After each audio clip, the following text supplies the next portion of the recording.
Bom dia, querido amigo, feliz sábado. Que bom estarmos mais uma vez juntos aqui para buscarmos a presença de Deus, para adorarmos a Deus. Nós daqui, você da sua casa, mas é muito bom passarmos esse tempo junto com o nosso Deus. Estamos aqui para mais uma vez fazermos um momento do pastoreio, lembrando vocês de 3 coisas que são extremamente importantes para a nossa vida, principalmente a nossa vida espiritual, que é comunhão, relacionamento e missão. Eu desafio você mais uma vez, como todos os sábados nós temos feito, de que você viva essa experiência durante a sua semana. Comunhão, passando um tempo todos os dias, um tempo precioso com a palavra de Deus, o estudo da lição, o estudo do Espírito e Profecia, para que assim possamos estar cada vez mais preparados, não apenas para o momento que estamos vivendo, mas principalmente para a volta de Cristo. Relacionamento, você poder ajudar as pessoas. Bom, é um momento muito propício para isso. Mesmo que você não possa sair de casa ou não deva sair de casa, você pode fazer isso de muitas formas. Sabemos que o momento que estamos vivendo é um momento muito difícil e muitas pessoas já estão passando necessidades. Você pode ajudar com uma doação, você pode ajudar com uma cesta básica, você às vezes pode ajudar com uma palavra de conforto, mas o importante é nós estarmos atentos a isso e ajudarmos aquelas pessoas que nesse momento estão necessitando. Lembramos para você nesse momento, algo que já temos dito também em todos os programas, que durante a semana, de segunda a sexta, você tem um momento onde a igreja estará aberta aqui para você trazer as suas doações. Tá bom? Não terá reunião nenhuma, não terá aglomeração, mas você pode vir, trazer sua doação talvez de alimento, medicamento, dinheiro, para que você possa auxiliar essas pessoas também. O pastor Bruno vai estar aqui da 1h30 às 5 da tarde até quinta, e da 1h30 às 4 na sexta-feira, para atender você aí que vem trazer sua doação, talvez trazer o seu dízimo, a sua oferta, e assim por diante. Ok? E por último, a missão, onde temos ainda mais a oportunidade de falar de Jesus para as pessoas que ainda não conhecem. Esse é o grande momento. Nós estamos aí craques nas mídias digitais. Estamos aprendendo cada vez mais a mexer naquilo que talvez não sabíamos mexer. E podemos aproveitar essa oportunidade para evangelizar aqueles que ainda não conhecem sobre Cristo. Que você possa viver isso. Um recado também especial aos nossos professores da classe da Escola Sabatina. Lembrando, querido amigo, que a sua classe ela continua viva, ela continua presente, mesmo que distante. Então mantenha contato com seus alunos, talvez faça aí um grupo no WhatsApp se ainda não tem, façam talvez uma reunião via os aplicativos aí que existem hoje, Zoom e outros, para que vocês possam continuar a estar ligados, em união nesse momento aí, mesmo de distância. Ok? Continuamos firmes na palavra de Deus, continuamos com a esperança de dias melhores, da promessa da volta de Cristo. E nesse momento nós vamos continuar aprendendo ainda mais desse Cristo, através da recapitulação e do estudo da nossa lição. Muito bem. Obrigado, pastor Evandro, pela nossa abertura aqui, pelo pastoreio. Obrigado a você também que agora se preparou para o nosso comentário da lição, estudarmos juntos aqui. Vai aparecer na sua tela o nosso tema da lição, que se chama A Visão de Jesus e dos Apóstolos acerca da Bíblia, das Escrituras, né? Eu quero mandar um abraço já para as classes, como o pastor Evandro já mencionou, a classe do pastor Taube, a classe do Roberto, da Noemi, da Luzélia, o Irani, o Valdir, a professora Daíse, a Luciane, do Arno, da Neida, do Adrio, da Marli, da Ana, do Carlos e do Marcos Daniel. Sejam todos bem-vindos. Eu sei que algumas optaram fazer com a sua classe, mas aqui, pastor, já estamos com algumas perguntas já no ar, tá? Mas eu quero apresentar então aqui o nosso convidado de hoje, o pastor Bruno Alves, é o pastor que trabalha na área da educação. Pastor, seja muito bem-vindo, as suas boas-vindas para o pessoal que está nos assistindo. Obrigado, pastor Isaías, pessoal da Igreja da Floresta pelo convite. Quero desejar um bom dia, um feliz sábado ao pessoal que está aí nos acompanhando, que está nos assistindo. Como o pastor Isaías falou, eu sou pastor aqui da área da educação do Colégio Adventista Marechal Rondon, que é filho aqui da Igreja da Floresta. Então é um prazer a gente poder estar aqui juntos, para compartilhar um pouquinho da palavra de Deus. Legal. Seja bem-vindo, pastor. Tenho certeza aí que as pessoas estão felizes em te ver aqui, né? Bom, eu quero já, de antemão, ler o verso-chave da lição. Então, pegue a sua lição na sua casa aí. Vamos ler o verso-chave da lição, que está aí no livro de Mateus, no Evangelho de Mateus, no capítulo 4, o verso 4, que diz: Jesus, porém, respondeu: está escrito, não só de pão viverá o homem, mas de toda a palavra que procede da boca de Deus. Pastores, não sei quem quer começar, mas aqui eu acho que eu vou com o nosso convidado, o pastor Bruno. Eu sei que na época do iluminismo, pastor, da reforma, muitas pessoas, eles negaram as teorias que a igreja medieval apresentava sobre como interpretar as escrituras, e eles optaram então em estudar mais. Em 1844 a gente vê que uma equipe de pessoas, uns pioneiros, também optaram em estudar as escrituras. Nem sempre eles obtiveram sucesso naquilo que eles estudavam, de como eles interpretavam as escrituras. E no verso de hoje, a Bíblia nos diz também que Jesus estudava as escrituras. E a gente sabe que Jesus, quando estudava as escrituras, ainda não existia o Novo Testamento, correto, pastor? E agora ele sabia das coisas que existiam no Antigo Testamento. E a Bíblia diz que Jesus se refere o está escrito. Só que Jesus era Jesus.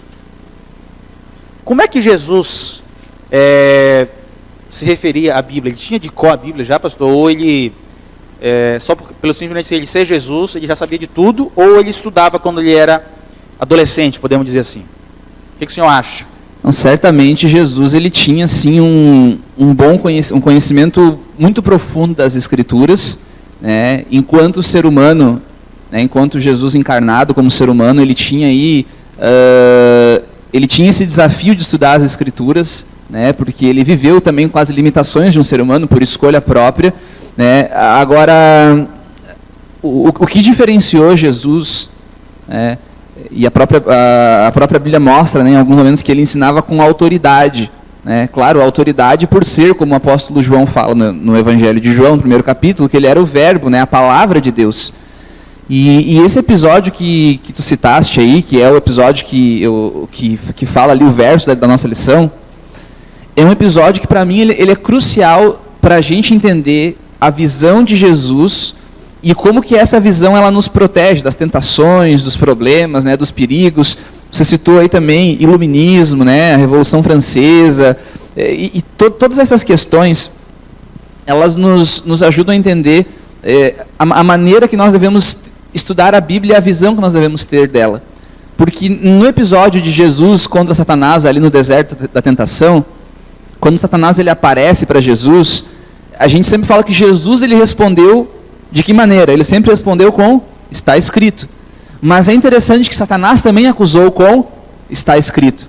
Então a gente pode dizer que estava acontecendo ali uma guerra hermenêutica, né? Hermenêutica é o estudo da compreensão, né? Da interpretação da Bíblia. E ali Jesus e Satanás eles estavam duelando um contra o outro, né? Na questão, e os dois usando está escrito. Qual era a diferença? Ali eu percebo assim que Jesus, a visão que Jesus ele tinha, e claro, a lição falou bastante sobre isso, a gente vai abordar um pouco mais a fundo, mas Jesus ele via a Bíblia como uma regra de fé, como algo que era a sua autoridade máxima pela qual ele deveria viver. E Satanás ele usa o está escrito para colocar a Bíblia no banco de réus. E isso é o que aconteceu, como citaste na Revolução Francesa, no Iluminismo.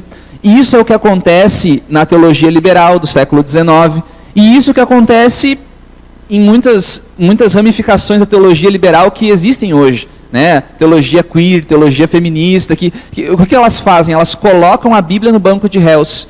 Então a gente julga a Bíblia a partir da nossa própria experiência, daquilo que nós mesmos acreditamos. Verdade. E, mencionando isso, pastor Evandro, antes de fazer uma perguntinha para você. Eu quero convidar você que está nos assistindo. Está aqui o nosso chat liberado para seus comentários. Tem muita gente, pastor, mandando feliz sábado, que a gente está indo bem, pelo menos. Tem pessoas aqui agradecendo. Muito bom poder estar com vocês. Saudades. Temos aqui a Luciane, Marlis, Vera, Elton, Branca. Aqui eu estou lendo aqui algumas. Mande sua pergunta para cá para a gente, tá bom? Pastor, Jesus tinha a Bíblia de cor ou ele estudou na sua adolescência? Realmente isso fez a diferença para ele depois que ele exerceu o seu ministério? Muito bem, queria dar primeiramente um bom dia aos nossos amigos, um feliz sábado. Mandar um abraço especial para os jovens da Floresta que estão nos acompanhando aqui nessa transmissão também. E também mandar um abraço especial para os amigos do Higienópolis, que também estão nos acompanhando aí todos os sábados, estão nos acompanhando aí também. Muito bem. Jesus, ele tinha o conhecimento porque estudou. Né? A Bíblia não fala muito da infância de Jesus. A gente entende algumas coisas. Primeiro, que Jesus, ele era divino humano. Mas a Bíblia nos dá a entender, e nos, com certeza isso, de que Jesus, ele se esvaziou da sua divindade enquanto esteve aqui na terra. Os próprios milagres que Jesus fez, por exemplo, ele fez em nome do Pai, com o poder do Pai, e ele fez isso para nos ensinar. Ele disse para os discípulos depois, se vocês tiverem a fé e a comunhão com o Pai que eu tenho, vocês podem fazer os mesmos milagres. Então ele era um humano aprendendo a buscar a Deus. E tem um comentário muito interessante da escritora norte-americana Ellen White, que ela traz muitas vezes um complemento àquilo que a Bíblia nos apresenta. Não um complemento, na verdade, uma confirmação, né? E ela fala muito ali a respeito da infância de Jesus. E um dos pontos que ela fala ali interessante é que Jesus foi ensinado em casa por sua mãe. Veja, o primeiro relato que a gente vê Jesus assim na infância, um dos mais marcantes, é Jesus indo com os pais a Jerusalém, estando no templo ali e se perdendo dos seus pais. Ali ele já estava com 12 anos. Só para você entender aí um pouquinho, havia o costume naquela época que as crianças elas iam para as sinagogas estudar ali com os escribas, com os doutores da lei, para aprender e praticamente decorar a Bíblia. E aí então até os 12 anos a criança tinha que praticamente decorar toda a Bíblia, que na época era o Antigo Testamento. E ali então ele estava sendo preparado para no futuro também ser um escriba, também ser um doutor da lei. O interessante é que Jesus foge a essa regra, porque Jesus ele não foi à sinagoga a estudar. Mas quando ele chega lá no templo com 12 anos, ou seja, a idade que a criança já sabia as escrituras, ele demonstra perante os escribas e os doutores da lei de que ele tinha um conhecimento muito profundo.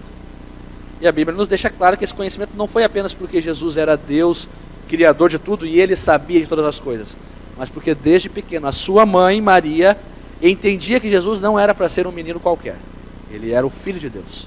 E ela ensinou Jesus a viver aquilo que deveria viver. Gente, que interessante. Quer dizer que o papel da mãe na criação de um filho muda toda a história, né? A educação, né? A educação no papel da criança realmente muda a vida das pessoas. Pastor, a gente aprende uma coisa muito importante também, só trazendo para os nossos dias. Sim, pastor. A gente aprende com a história de Jesus de que os nossos filhos, para quem é pai, assim como eu, os nossos filhos não serão mais espirituais ou melhores pessoas daquilo que nós somos. Interessante, pastor. Se nós não buscamos a Deus, se nós não temos a Bíblia como sendo a fonte de verdade, de fé e regra para a nossa vida, se nós não vivermos isso como exemplo, os nossos filhos não serão assim. Não serão, né? Maria não apenas ensinou Jesus, ela cria na Bíblia e ela vivia de acordo com a vontade de Deus. É verdade, é aquela famosa frase, já que os filhos não serão mais espirituais do que os pais, podemos dizer assim, exceto algumas, não seria uma regra, mas exceções, no meu caso foi exceção, né? Eu vim primeiro para a igreja, conheci um pouquinho mais sobre os estudos e depois meus pais vieram um pouquinho depois. Mas isso é fundamental. Mas a lição também aborda, pastor, que Jesus foi tentado no deserto, né? Como foi assim a experiência de Jesus ser tentado por inimigo no deserto, sendo que ele era Jesus? Como é que foi essa dinâmica desse grande conflito aí, pastor? No deserto ali, Satanás ele foi muito ousado, né?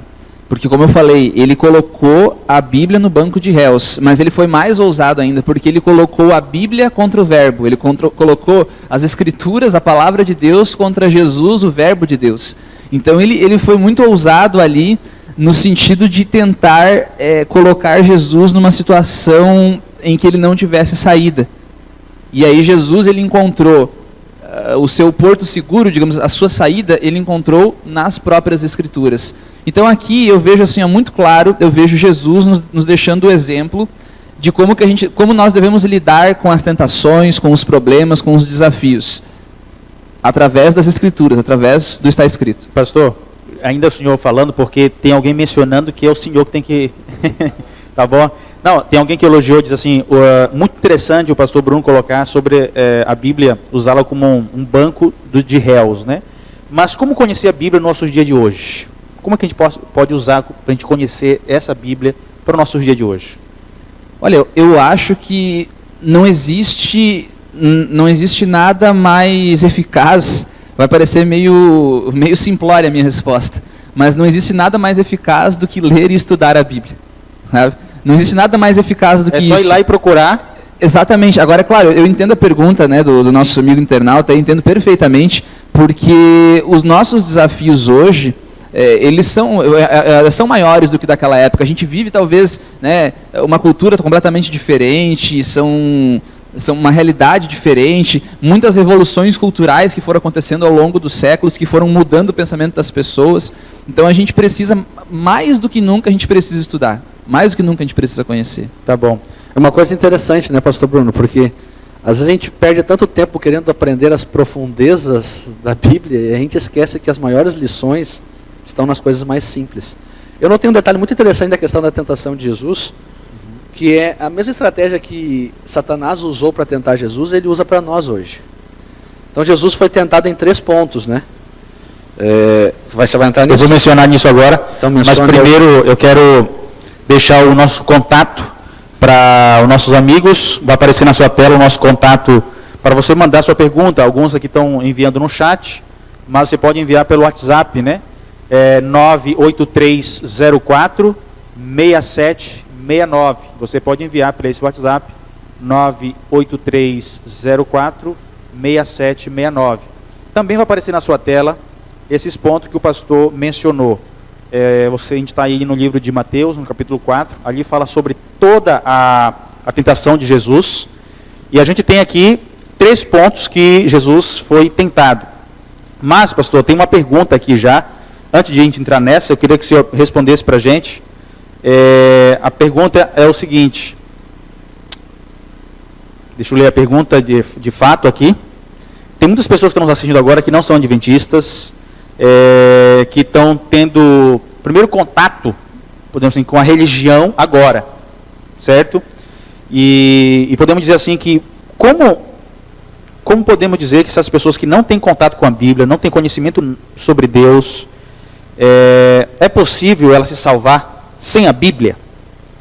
Será que essa pessoa que não conhece a Bíblia hoje, e ela por algum momento ela vir a falecer, descansar, será que ela, uma pessoa que secular, ela teria oportunidade de salvação?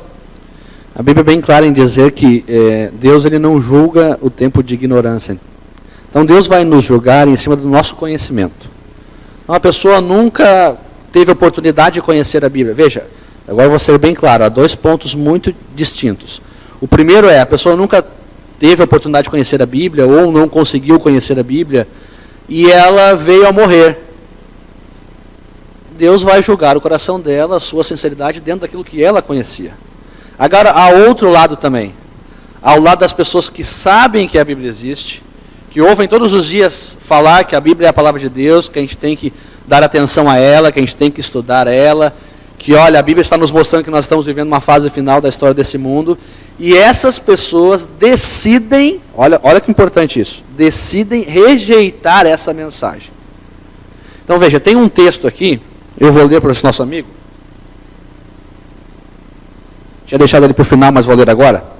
Que é de Romanos, do capítulo 1, do verso 16 e verso 17. Diz assim, ó.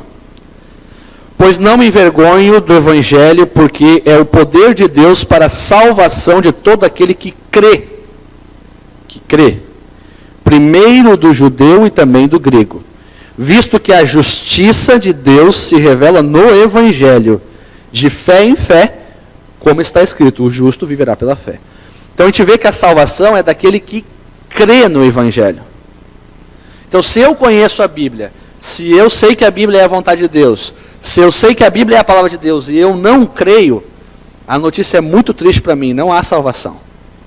Eu posso me salvar sem conhecer a Bíblia por completo? Pode. Eu posso me salvar sem nunca ter decorado um verso da Bíblia?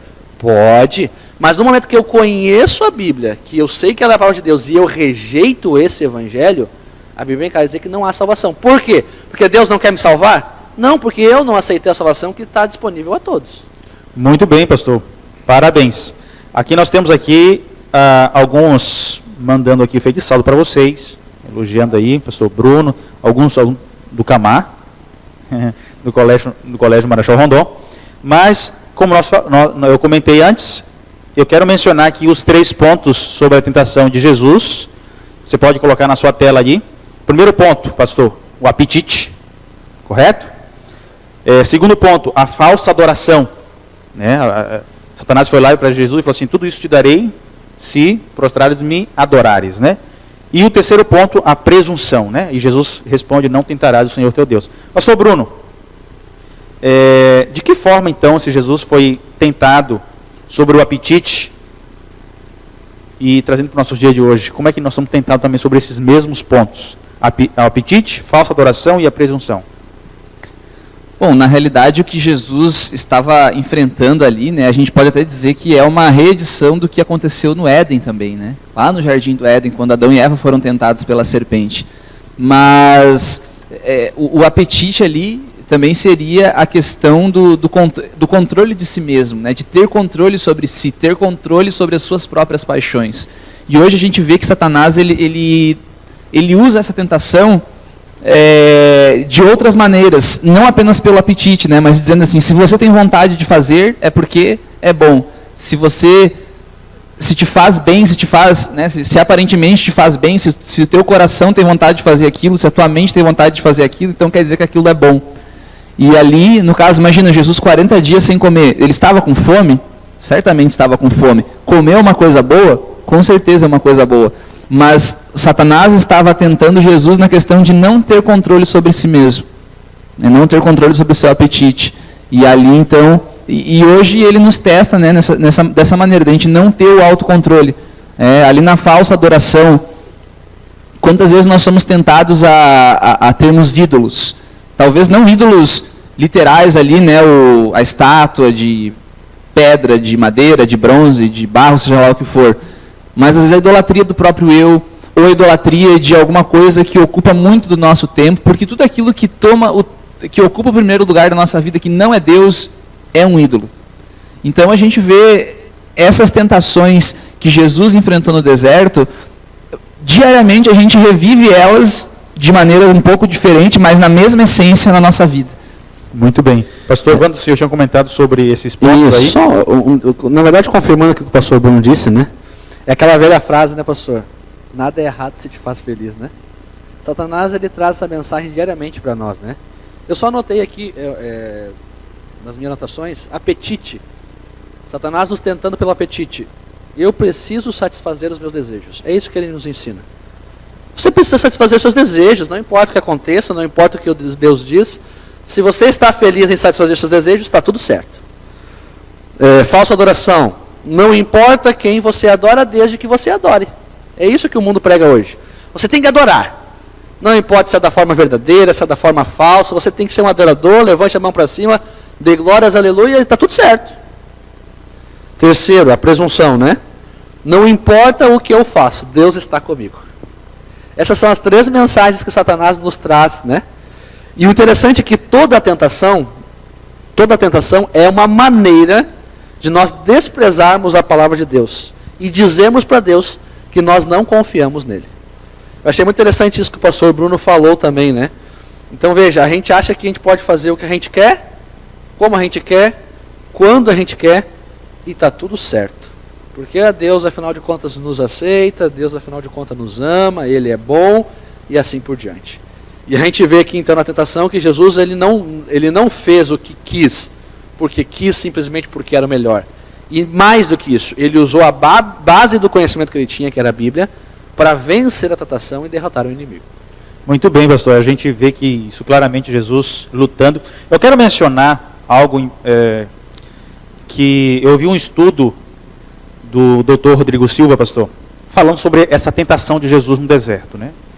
Eu sei que nós, seres humanos, somos tentados diariamente. Você que é jovem, você que é mãe, você que é pai, esposa, realmente a tentação muito grande, né?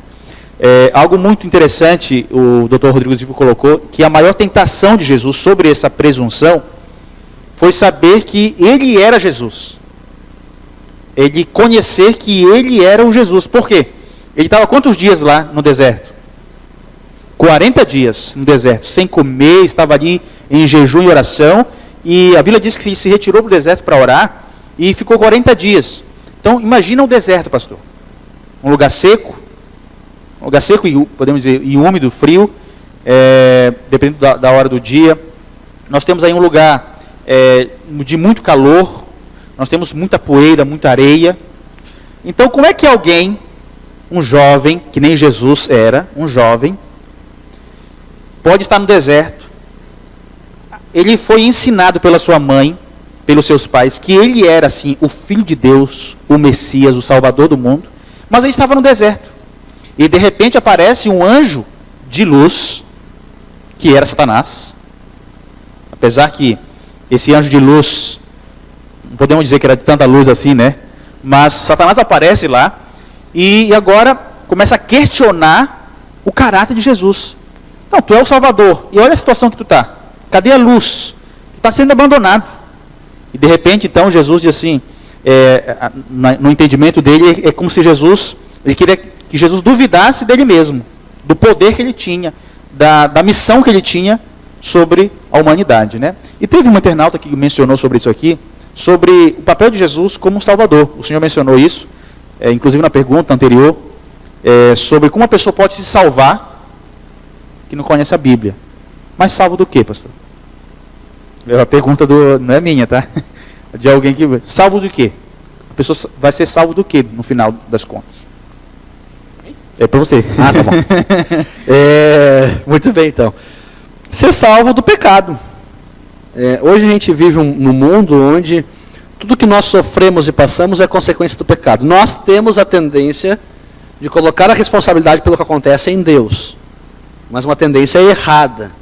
Veja, o que acontece no mundo hoje não é plano de Deus. O que acontece no mundo hoje não é da vontade de Deus.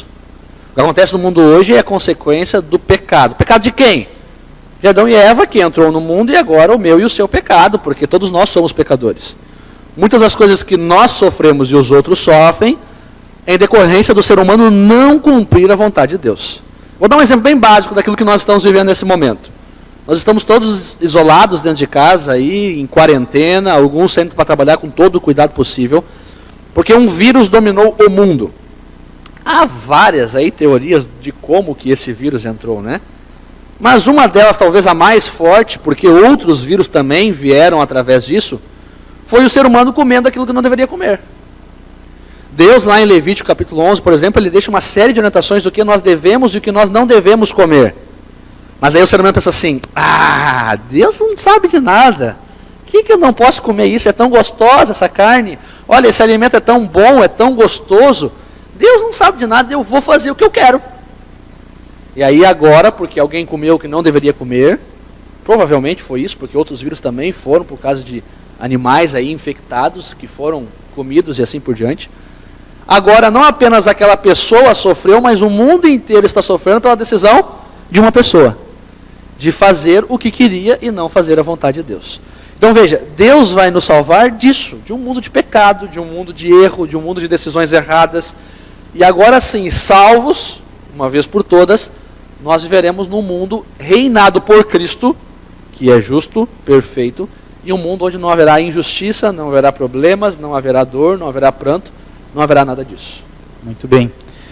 Na lição também aborda, meus queridos, sobre a lei. E que Jesus mencionou a lei no Novo Testamento. Eu quero ler um texto com você que está nos assistindo, que é Mateus capítulo 22, o verso 38. Você pode acompanhar na sua tela aí também, que diz assim: Este é o grande e primeiro mandamento. O segundo, semelhante a este, é: amarás o teu próximo como a ti mesmo. Jesus, aqui claramente, pastor Bruno, ele usou a lei e ele deu um novo mandamento. E a Bíblia diz que esse novo mandamento, algumas pessoas poderiam entender e interpretar de que Jesus estaria anulando outros mandamentos. Jesus já tinha dado os mandamentos a Moisés, escrito com seu próprio dedo. Mas agora ele diz assim, pessoal, agora eu vou lhe dar um outro mandamento, um novo mandamento, que é amará ao Senhor, ama o teu próximo como a ti mesmo. Esse mandamento é novo e invalida outro, pastor? Como é que é isso? Me explique isso. É interessante que esse novo mandamento de Jesus, na realidade, ele está fazendo uma referência ao Antigo Testamento, né? Eu vou dar para vocês um Novo Testamento. Ele está citando um texto, ele está, na realidade, novo no sentido, talvez, de que as pessoas haviam até se esquecido daquilo, que ele precisava trazer aquela mensagem e colocar ela no seu devido lugar no coração das pessoas. Mas é muito claro, no Sermão do Monte ali, quando Jesus ele apresenta conceitos que para as pessoas talvez eram coisas novas, mas era muito claro que Jesus ele não estava apresentando nada ali novo no sentido de abolir coisas passadas que já haviam sido escritas. Né? E o texto ali da lição de Mateus 5, verso 17, né, que diz que não penseis que vim para revogar a lei, né, os profetas. Eu não vim para revogar, mas eu vim para cumprir. Então Jesus ele já deixa bem claro, enquanto ele apresenta aquele sermão inovador que foi o Sermão do Monte, em Mateus capítulo 5, ele deixa bem claro que aquilo ali não era um novo manual, não era uma nova regra, ele não estava se tratando de coisas que estavam vindo para substituir coisas passadas. Aí ele usa essa expressão muito interessante. Não vim para revogar, mas eu vim para cumprir. E algumas pessoas interpretam isso muitas vezes de maneira equivocada. Algumas pessoas leem esse texto assim. Jesus ele diz assim, não penseis que eu vim para revogar. Eu não vim para revogar, eu vim para revogar. Tem algumas pessoas que leem esse verso dessa maneira, não sei como conseguem. Mas na cabeça delas, Jesus estava falando que ele veio realmente para revogar. Não, porque o Antigo Testamento não vale mais. Olha o que Jesus disse, eu vim para cumprir. Mas ele disse, eu vim para cumprir, não para revogar. E algumas pessoas também entendem esse cumprir como sendo meramente obedecer. De fato, Jesus ele veio, ele obedeceu às Escrituras, ele foi fiel às Escrituras, mas quando Jesus ele diz que ele veio para cumprir, a palavra que ele usa ali no original grego, ela dá a ideia de preenchimento. Então, Jesus ele veio com o sentido, com o propósito de trazer a plenitude das Escrituras. Algumas coisas do Antigo Testamento que estavam lá, agora elas se cumprem em Jesus. Então Jesus ele cumpre, ele preenche profecias. Algumas profecias, alguns tipos, alguns símbolos do Antigo Testamento, agora eles encontram o seu pleno cumprimento em Jesus.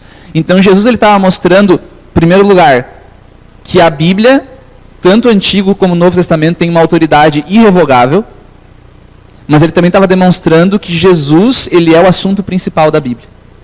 Ele mesmo era o assunto principal, porque eu vim para cumprir, eu vim para trazer o pleno conhecimento, eu vim para trazer o pleno significado. Hein, pastor, uma coisa interessante também, a gente acha, às vezes esse texto que o pastor Isaías leu, a gente acha que Jesus está diminuindo a lei, né? Eram 10, agora é 2, amar a Deus sobre todas as coisas e o próximo como a ti mesmo. Ele está diminuindo a lei, ficou mais fácil. Mas quando a gente percebe, até na sequência que Jesus nos ensina sobre a lei, a gente vê que com essa redução ele está ampliando o sentido da lei. Ele está dizendo o seguinte, qual que é a lei? Amar a Deus sobre todas as coisas. Então amar a Deus não é só fazer essas 10 coisas. Amar a Deus é muito mais do que isso. Vou dar um exemplo, muito claro. Ser fiel a Deus, os dízimos e ofertas, não está no decálogo, mas é amar a Deus. Então veja, ele amplia a lei. Tudo que Deus manda você fazer, você deve fazer, e isso é amar a Deus. Não só os 10.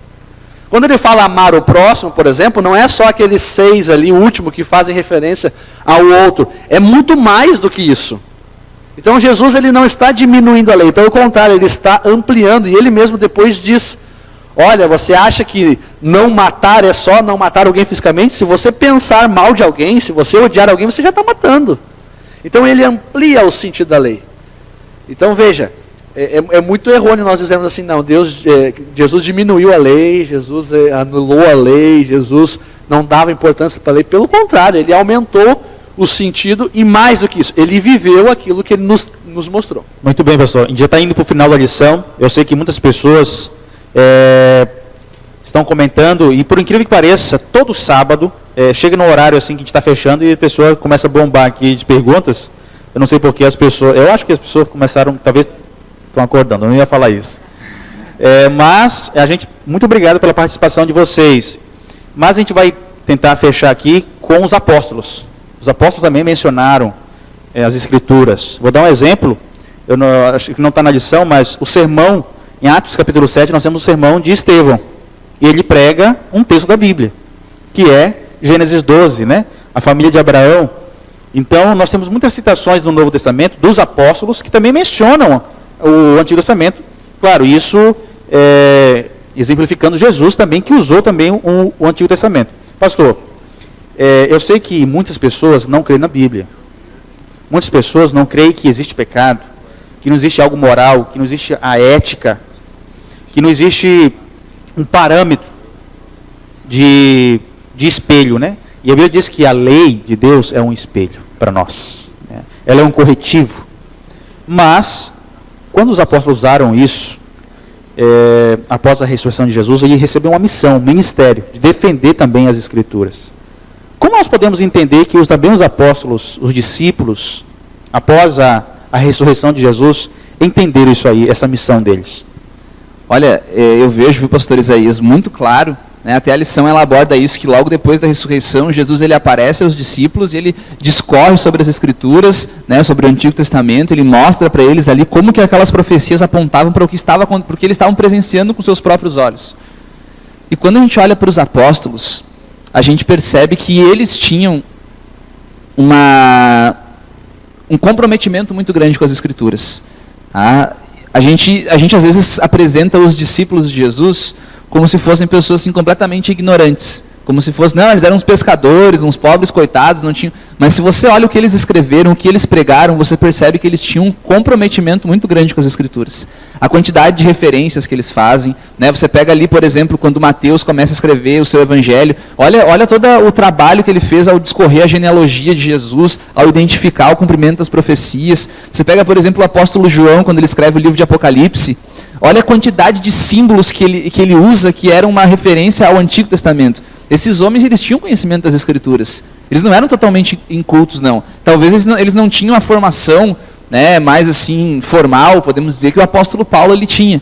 Mas eles eram homens que tinham conhecimento das Escrituras. E usavam, no Novo Testamento, eles citavam as Escrituras e mencionavam elas como sendo as Sagradas Escrituras de Deus. Então, os apóstolos, assim como Jesus, eles não questionavam a autoridade das Escrituras. Muito bem, pastor, obrigado. Nós estamos fechando aqui o nosso assunto da lição. Pastor, como nós podemos usar essa missão, essa palavra, ainda no dia de hoje, para salvar as pessoas? Como? Jesus, ele vem nos ensinar duas coisas. Isso é muito importante você entender, querido amigo, porque o que é disseminado no mundo religioso hoje é totalmente contrário a isso. Jesus, ele vem nos ensinar duas coisas. Primeiro, a seguir a Deus e a sua vontade.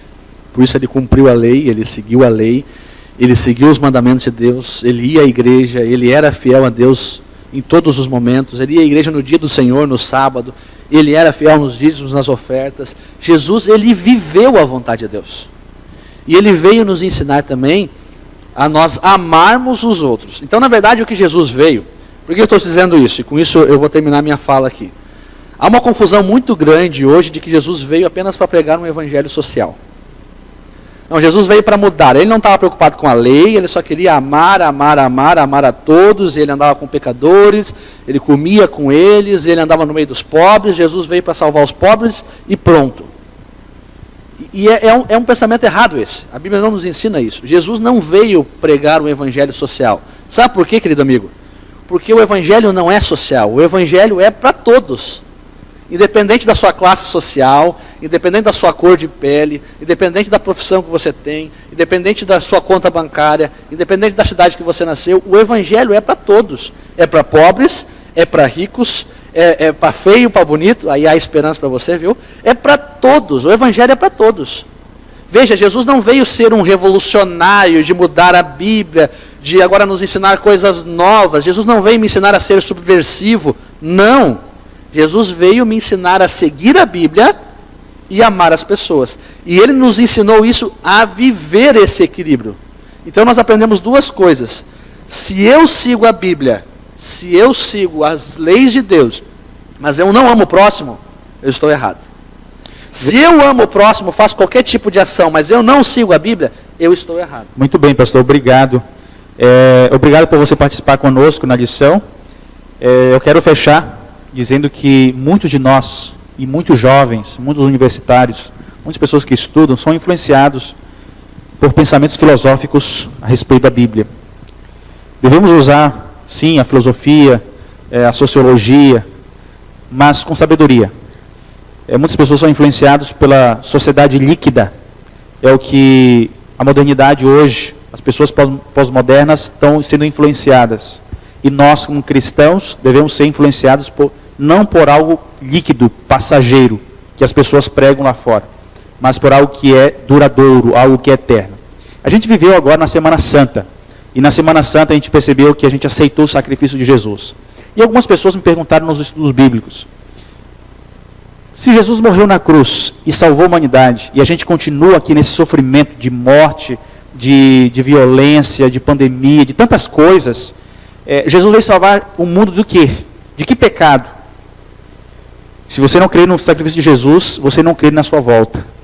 E nós cremos que Jesus ensinou sobre o seu sacrifício, que um dia ele morreu e pagou o preço por mim, por todos nós, porque um dia ele vai voltar. E por isso ele vai resgatar esse mundo de pecado, esse mundo de doença, esse mundo de morte, e vai nos levar para a eternidade. Essa é a minha esperança, pastor. Essa também é a nossa esperança. Eu tenho certeza que nós, como jovens que estamos aqui, nós temos uma esperança de ser transformados e morar com Cristo no céu também. Então, deixe de estar sendo influenciado por filosofias pagãs e vamos mais estudar a palavra de Deus. Um grande abraço para você e tenha também você um feliz sábado. Obrigado, pastor, também. Um feliz sábado para todos nós. Amém. Até o próximo encontro.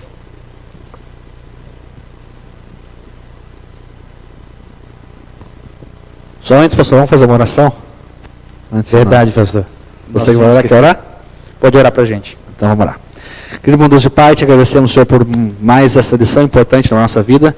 Aprendemos a importância de crermos na Tua Palavra, seguirmos o exemplo de Jesus que nos deixou de ser fiel a Deus e amar ao próximo nessa sequência e viver uma vida de equilíbrio nesse mundo.